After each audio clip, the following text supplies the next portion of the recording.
Dios les bendiga, hermanos y amigos que ven este video. Soy el pastor Gustavo Morales y quiero compartir con ustedes un resumen de nuestra segunda clase de la serie que estamos teniendo los días miércoles sobre profecía bíblica. El tema de esta segunda clase es panorama de la profecía. Para poder comprender lo que voy a ir explicando en el video, yo les sugiero que usted tenga su gráfica abierta, ya sea si la tiene de manera digital o la tiene de manera impresa. Para los que asistieron, pues les va a servir como un resumen, ¿verdad? Si hubiera alguna duda, alguna pregunta, con toda confianza puede escribirme y respondemos en otro video a las dudas, a las preguntas que pudiera haber. Bien, comienzo esta gráfica, ustedes que la tienen ahí impresa o digital, y en la parte inferior de su tabla, ¿verdad? Viene la gráfica. Y la comenzamos explicando las 70 semanas de Daniel. Las 70 semanas de Daniel lo vemos en Daniel capítulo 9, versículos 24 al 27, donde Daniel ya era un anciano al final de los 70 años que había estado en cautiverio en Babilonia.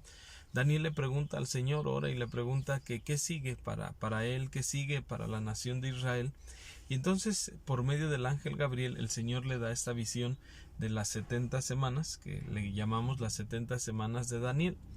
Y le dice en el versículo 24 que 70 semanas están determinadas para su pueblo y para su santa ciudad.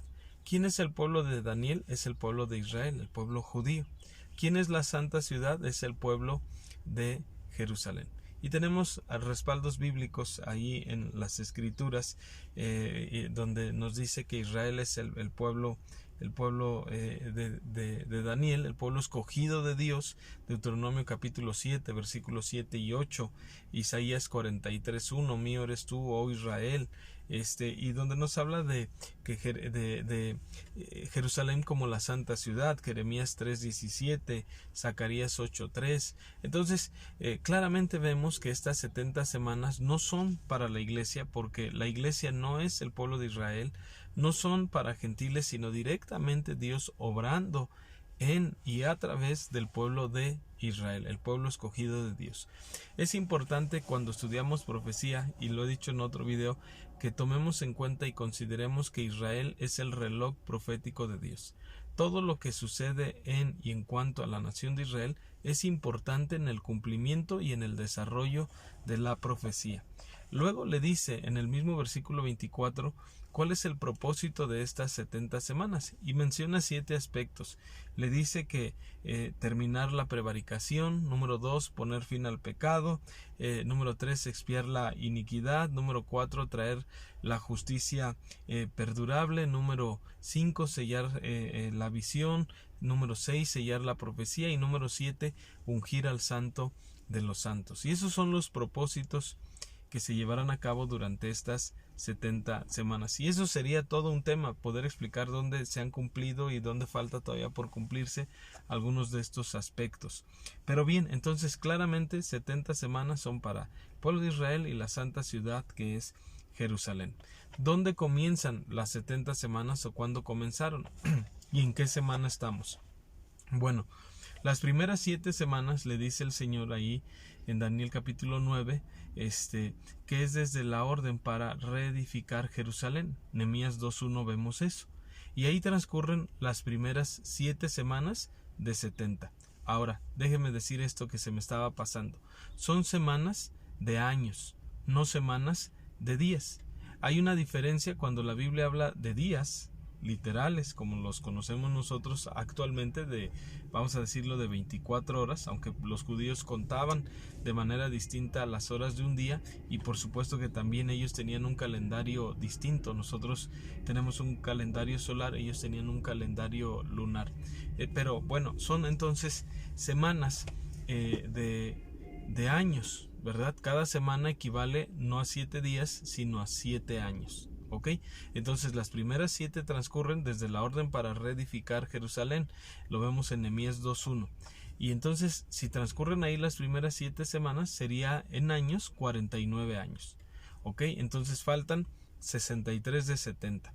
Luego nos dice que van a transcurrir otras 62 semanas y dice ahí dónde ocurren estas otras 62 semanas, dice que desde el Mesías, príncipe que ha de venir, y dice también que al final se le quitaría la vida al Mesías. Entonces, si ya transcurrieron 7 semanas más otras 62 semanas, nos da un total de 69 semanas. Y esto lo puede usted ver ahí en su gráfica. 69 semanas y faltaría una por cumplirse. En años serían 483 años de las 69 semanas. Entonces, entre la semana 69 y la semana 70 hay un paréntesis que se le conoce como un paréntesis dispensacional, o la dispensación de la gracia, o el tiempo de la iglesia, donde estas 70 semanas han entrado en una pausa, porque recuerde que las 70 semanas son para el pueblo de Israel, y en esta pausa no figura el pueblo de Israel, sino figura la iglesia, ¿verdad? Y dice en Tesalonicenses capítulo 2, versículo 1 Tesalonicenses capítulo 2, versículos 6 y 7, dice que solamente hay quien al presente lo detiene hasta que éste a su vez sea quitado de en medio de ellos. ¿A qué se refiere esto que hay quien al presente lo detiene? Se refiere al Espíritu Santo. ¿Qué presente detiene? El presente de la iniquidad, que en el presente se manifieste el anticristo. Todavía el anticristo no se puede manifestar mientras la iglesia esté aquí en la tierra, mientras la iglesia no sea arrebatada. ¿Y cómo detiene eso? Pues a través de la iglesia, el Espíritu Santo obrando a través de la iglesia. En el versículo 8, 9 y 10 de Tesalonicenses 2, ahí ya dice que cuando sea quitado de en medio, cuando la iglesia sea arrebatada, entonces se va a manifestar el anticristo, porque ya no hay quien lo detenga. Entonces, ahorita, ¿verdad? La semana 69 y la semana 70, hay una pausa entre estas dos, porque es el tiempo de la gracia, el tiempo de la iglesia, el tiempo en que el Espíritu Santo obra a través de los creyentes, y todo eso no puede todavía desarrollarse. ¿Hasta cuándo? Hasta que seamos arrebatados. Ahí en su gráfica viene una figura de una iglesia, de un templo, mejor dicho, y luego viene una línea, ¿verdad? Y apunta hacia una nube, y dice ahí rapto o arrebatamiento de la iglesia. ¿Dónde se nos habla de esto? En 1 Tesalonicenses capítulo 4, versículos 13 al 18, Pablo habla sobre el arrebatamiento y corrige por ahí algunos errores que había en aquel tiempo en cuanto a eso, que algunos decían que los muertos no iban a resucitar, y Pablo les escribe a los hermanos y les dice: no quiero que os entristezcáis como los otros que no tienen esperanza. Y entonces corrige eso, les anima y les dice: porque si creemos que Jesús murió y resucitó, así también traerá Dios con Jesús a los que durmieron en él. Es decir, aquellos que ya murieron, pero murieron habiendo confesado a Cristo como su Salvador, habiendo creído en Él, habiendo puesto su fe en Él, pues un día serán resucitados. Ese es el orden del arrebatamiento. Y luego dice: nosotros los que vivimos, los que habremos quedado, seremos arrebatados juntamente con ellos en el aire para recibir al Señor en las nubes. Ahora, los que quedaron, en este caso, si el Señor viniera el día de hoy, nosotros somos ese grupo que iríamos a recibirles. Pablo dice en Corintios capítulo 15 que esto corruptible ha de vestirse de incorrupción y esto mortal ha de vestirse de inmortalidad. Nuestros cuerpos serán transformados, ya no tendremos una naturaleza pecaminosa, la presencia ni el poder del pecado en nosotros. Entonces, eso sucede en el arrebatamiento. Y una vez que la iglesia sea arrebatada, lo más probable, no dice la Biblia cuánto tiempo, pero creo que a lo mejor será algo inmediato, que el anticristo se va a manifestar. Y personalmente creo que será algo inmediato, porque imagine que millones vamos a desaparecer y va a haber gente que va a buscar a sus familiares, amigos, conocidos, y va a exigir respuestas a los gobiernos de cada país, porque esto será un acontecimiento mundial, no local. Entonces imagínense que en todo el mundo los noticieros diciendo: aquí en Alemania desaparecieron tantas personas, aquí en China tantas, acá en África otras tantas, en Latinoamérica tantas personas van desaparecidas, y la gente va a exigirle a sus gobiernos una respuesta.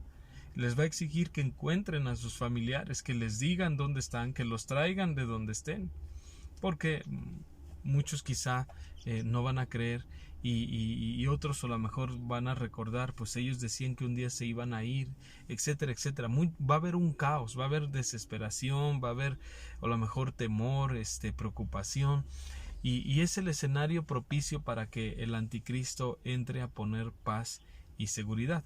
Pero como dice la escritura en Tesalonicenses 5:3, que cuando digan paz y seguridad, entonces vendrá sobre ellos destrucción repentina. Ahí entran muchas filosofías, y cuando hablemos del arrebatamiento lo voy a explicar más, porque hoy en día, aunque nosotros no creemos, nos pareciera ridículo, ¿verdad? Muchas de las filosofías que hoy se manejan, o de las teorías acerca de la aparición de extraterrestres, de marcianos, de ovnis, objetos voladores no identificados, acerca de reptilianos, acerca de mundos paralelos, el metaverso y todo eso, aunque nosotros como cristianos sabemos y no creemos en esas cosas, y sabemos que quien está detrás de todo eso es demonios, no obstante serán teorías o filosofías que cobrarán suma importancia cuando sea el arrebatamiento de la iglesia, porque las utilizarán para justificar la desaparición de muchos. Pero repito, eso lo vamos a ver más a detalle cuando hable específicamente del arrebatamiento. Ahora, es interesante también que el arrebatamiento y la segunda venida de Cristo son dos eventos completamente distintos. Igual los vamos a ir viendo cada uno de ellos a detalle, pero el arrebatamiento, solamente voy a mencionar en este video una de las diferencias entre ambos acontecimientos, porque no son los mismos. Si los ubicamos en la gráfica, ¿verdad?, que ustedes tienen ahí de manera digital o presencial, se van a dar cuenta que cuando hablamos del arrebatamiento lo ubicamos antes de la tribulación, mientras la segunda venida lo ubican al final, y son dos eventos completamente diferentes. Pero eso lo vamos a ver en otra clase, y lo voy a explicar más a fondo las diferencias que hay en ambos acontecimientos. Pero ahí en su gráfica ustedes los pueden ubicar, ¿verdad?, a los dos en eventos en diferentes tiempos. Entonces aquí es donde termina este paréntesis de las 70 semanas, este paréntesis dispensacional, porque actualmente eso está pausado. Comienza esta semana número 70, va a comenzar hasta el tiempo que comienza la tribulación, que son los últimos 7 años, y otra vez entonces ahí es el tiempo de Israel.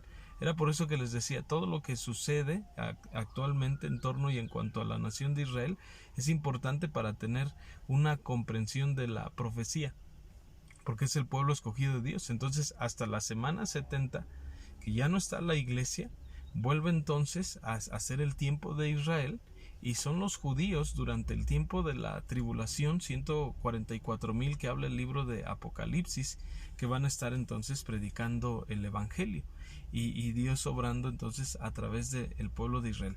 Durante ese tiempo de los 7 años de tribulación, que comienza la semana 70 con la manifestación del anticristo, es sumamente importante, porque cuando el anticristo se manifieste va a engañar a los judíos, porque ellos están esperando a su Mesías. Ellos no creen que Jesucristo es el Mesías, han escuchado de él, pero ellos siguen esperando a su Mesías. Y durante esos 7 años de tribulación, entonces el anticristo va a hacerles creer que él es el Mesías, y no solamente va a engañar a judíos, va a engañar también a gentiles, porque él va a hacer milagros, porque él se va a hacer pasar como Dios, dice la Biblia, ¿verdad? Entonces el anticristo, ¿verdad? La semana 70 comienza con los 7 años de tribulación, y ahí viene una serie de juicios, ¿verdad? 7 sellos, 7 trompetas y 7 copas, juicios que vamos a ir viendo a través de las siguientes clases. Pero entonces, otra vez repito y reitero, ahí es la semana 70. A la mitad de la semana 70 está lo que Daniel habla de la abominación de desolación, desoladora, donde el anticristo se va a quitar la máscara y se va a dar a conocer como quien es realmente, sacrificando en el templo. Entonces, todo eso lo vamos a ir viendo a detalles. Ahorita nada más yo quiero que ustedes tengan en mente el panorama general de esta gráfica y de los acontecimientos de profecía, porque posteriormente vamos a ir entrando a cada uno de ellos, pero yo necesito que usted los vaya ubicando, ¿verdad?, en los tiempos, en la gráfica donde todo esto va a ir aconteciendo. Bien, la semana 70 termina entonces con la segunda venida de Cristo. Cristo viene, ¿verdad?, con sus santos, con nosotros, ¿verdad?, y viene a pelear la batalla que se le conoce como la batalla del Armagedón, y entonces ahora sí, todo ojo le verá. En el arrebatamiento no, esa es otra diferencia, que en el arrebatamiento solamente le vemos los salvos.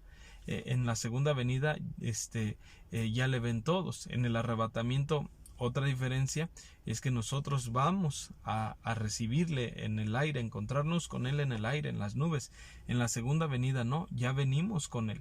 Entre el arrebatamiento y la segunda venida, pues ya pasaron 7 años, los 7 años de tribulación, y al final es cuando el Señor viene y es la batalla del Armagedón. Él pelea, dice, con la espada aguda que sale de su boca, que se refiere a su palabra, ¿verdad?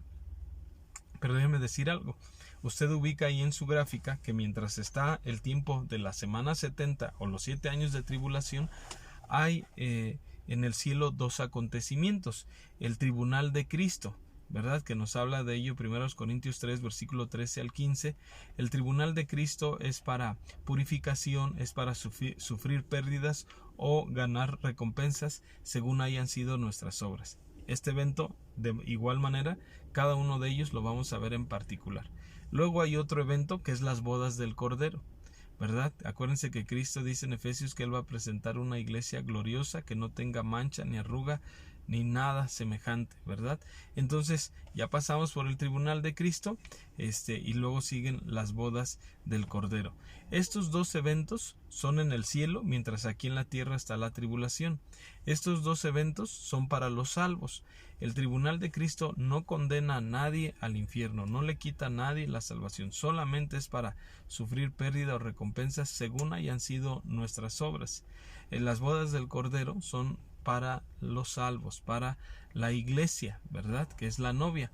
Todos aquellos que murieron antes de Cristo, antes de que Cristo viniera, muriera, fuera sepultado y resucitado, y murieron por la fe en Él, ¿verdad?, serán los invitados a las bodas del Cordero. Y lo vamos a ver, que en este caso sería Moisés, Abraham, David, todos aquellos que vivieron en el Antiguo Testamento con la fe en Él. Entonces, hasta aquí, si ubican estos eventos, tenemos ya las 70 semanas cumplidas. Y bueno, algo para hacer referencia a estas 70 semanas, terminan ahí, al final de los 7 años de la tribulación. Luego, después de eso, el acontecimiento, ahí en sus gráficas viene un círculo y dice abajo reino milenial. Son 1000 años donde Cristo va a estar reinando con justicia, con paz, y en eso, al principio el reino milenial, Satanás, dice la Biblia, que va a ser atado. Al final, ahí viene en su gráfica también, va a ser desatado y va a engañar todavía algunos cuantos, y es lo que se le conoce como la batalla final de Gog y Magog. Esta batalla que se menciona de Gog y Magog es diferente a la que se menciona en Ezequiel 38 y 39, que también se le conoce como la batalla de Gog y Magog.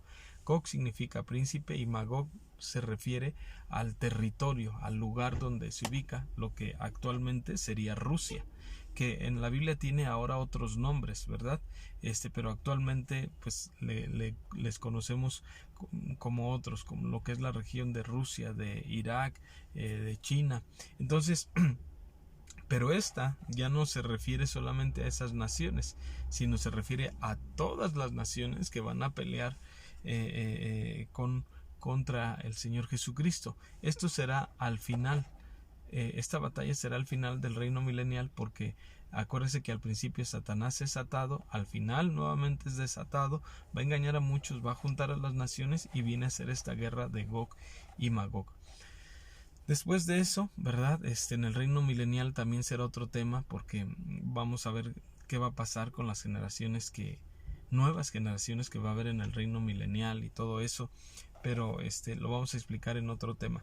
Ahora, termina el reino milenial, luego ubicamos en nuestra gráfica uno de los últimos acontecimientos, que es el juicio del gran trono blanco. Apocalipsis 20:15 dice que el que no se halló inscrito fue lanzado al lago de fuego, y Apocalipsis 20:10 nos dice también que Satanás fue lanzado al lago de fuego. Este juicio del gran trono blanco es para inconversos. Serán resucitados todos aquellos que han muerto, ¿verdad? Y entonces serán juzgados. Los libros, dice la Biblia, que serán abiertos. Los libros en plural, la Biblia, el libro de la vida, la Biblia menciona de un libro de las obras. Entonces, no es para salvos, es para inconversos, y es triste porque ya es para condenación. Ya no hay oportunidad de que reconozcan a Cristo como el Salvador, de que se arrepientan, de que sean salvos. Desafortunadamente ya no. Y el último acontecimiento, hermanos, es cielos y tierra nuevos, ¿verdad? Y el comienzo de la eternidad. Apocalipsis 21:3 y Apocalipsis 21 del versículo 9 al 22:5 vemos el comienzo de la eternidad. Y bueno, hermanos, esto ha sido un panorama general. La clase duró 1 hora. Desafortunadamente, por fallas del internet, que tarda mucho en que un video se pueda subir, también que se corta la transmisión, no pudieron ver de manera completa el video, pero de manera general esto es el panorama de la profecía, y esto es lo que fue la clase. Ahora, no se preocupe, estos acontecimientos, quizá va a haber dudas después de ver el video, o va a haber preguntas porque queremos saber más. No se preocupe, cada una de estas cosas que he mencionado son temas que vamos a desarrollar de manera particular en nuestras siguientes clases de esta serie de profecía bíblica. Vamos a hablar de las señales que hay previas al arrebatamiento de la iglesia. Vamos a hablar del arrebatamiento de la iglesia, de la manifestación del anticristo. Vamos a hablar de manera particular del tribunal de Cristo, de las bodas del Cordero. Vamos a hablar de los juicios de los 7 sellos, 7 trompetas y 7 copas. Vamos a hablar de la segunda venida de Cristo, de manera particular la guerra de Armagedón, la batalla de Armagedón, el reino milenial, la batalla final de Gog y Magog, el juicio del gran trono blanco. Cada uno de esos temas lo vamos a ir viendo de manera particular. Entonces, si usted tiene alguna duda, yo le recomiendo anotar en un cuaderno, y durante las clases usted puede estar preguntando. También yo le recomiendo que usted pueda imprimir la gráfica. Yo la gráfica se las di a los hermanos de formato tabloide, ¿verdad? Que sería doble carta. Ya impresa, para que pueda usted ir haciendo anotaciones ahí de lo que voy a seguir explicando. Entonces, si usted en el lugar donde vive, sé que hay hermanos que nos ven de otros estados de la República, de manera digital le puedo hacer llegar el archivo para que usted lo pueda imprimir en el lugar donde vive y pueda tener su gráfica y pueda ir haciendo anotaciones al respecto. Termino con esto, hermanos. La profecía, recuerde que el propósito no es infundir miedo, sino infundir esperanza. La profecía, hermanos, debe alentarnos a vivir de manera santa y hacer ajustes en nuestra vida. La profecía debe alentarnos, hermanos, hoy más que nunca, predicar el evangelio. Si Cristo viniera hoy, nos vamos, pero hay quienes se quedan, quienes todavía no son salvos. Y nuestro deber es anunciarles que Cristo viene, que en Cristo hay perdón de pecados, que en Cristo hay salvación. Muchas gracias, hermanos, por ver este video. Que Dios les bendiga y estoy para servirles.